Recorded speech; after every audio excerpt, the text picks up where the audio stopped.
just kidding. You want to support the franchise in any form. But I think if they do make it, and I've heard that they're working on an idea for it, that they want to include us in it in some capacity, and then you'd have to go see it. But beyond that, we don't know much at this point.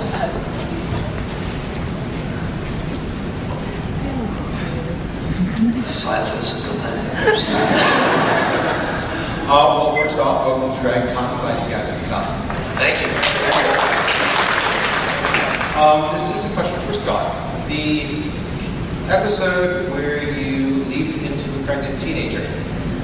A friend of mine who was actually pregnant at the time mentioned that she was impressed at how accurate and realistically you portrayed a pregnant woman. I was wondering, what kind of research? What did you do? How difficult was it to fall into that role? Well, it was a great chance to do it. Jimmy Whitmore directed it, which helped me a lot. He was one of our favorite directors, and he was also in it. He played the father of the pregnant girl. And my wife at the time, I'd seen her go through it, and so I was up close and personal with that. So I used a lot of that, and I wore this thing called a pregnancy belly for around between shots. It's a whole breast and belly with a 10-pound ball, a lead ball floating in your stomach, and it kind of helped me with the feeling of it. It's not the kind of thing you study in acting class, but I think that was the great joy of the show, is that you were forced to consider ideas as an actor that you normally were outside of the norm anyway, and it certainly was. I mean, we had so much fun, and we laughed a lot, but that was a great script and a lot of fun to do. We had fun, and we did laugh a lot, but I want to tell you something. This guy, the job that he had was so huge and so difficult. He was in practically every scene, and I came in and out. I was really lucky. From the golf course. Golf course. But he had to be in every damn scene, and while he's doing the scene, he's going to an adjacent stage to learn to be a trapeze artist for the next show. And it was just really, really difficult, and I respect him, and I still do respect him a lot for it.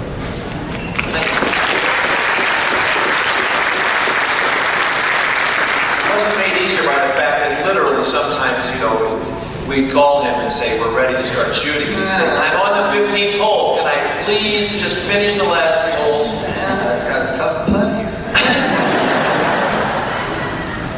It's not a joke, it's true. Hi, in the back. I just wanted to say to Scott, quick aside, I thought Enterprise was fantastic, and I miss it. I don't know if anyone here will disagree, but your captain was by far my favorite. Thank you. With Quantum Leap, the way the show ended, what feelings did the finale and the, I guess, uncertainty of how it ended and the open-endedness of it, how did that resonate with you guys? And before you go, you got to give us a no boy.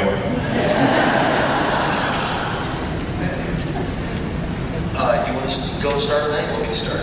Oh boy.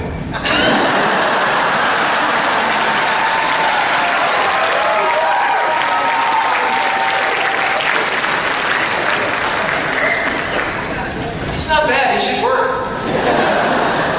You got to say "oh boy" in one episode, didn't you? I think when we split. Yeah, that was pretty good. I think I remember it. No, I went through the canon. You were when I went through it. Yeah, you ran it. Yes, sir. Yeah. Anyway,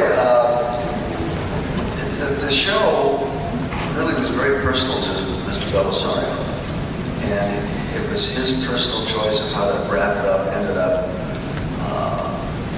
and we didn't really participate in that. We just went along with what was after, not even sure what it was. We had God in there, the bartender was representing God, and so on. So you'd have to talk to Don.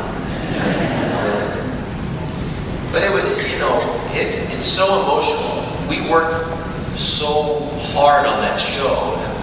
And everybody works hard on their TV shows, in our television especially. But making basically these little period movies every 8 to 10 days and running like mad for 22 episodes, it was really amazing work. And everybody had to, you know, invest in it.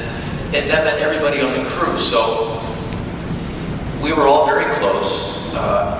This guy and I were very close, and it was very emotional when you had the show. And we weren't sure we were ending, so we weren't.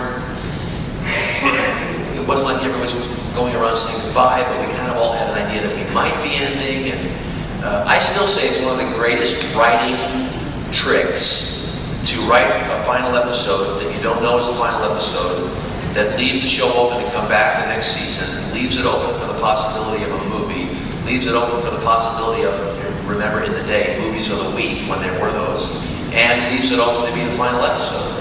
And like it or not, that episode kind of achieved that in this bizarre way, and it was emotional and meaningful, and ultimately, when you look back on it, it's more sad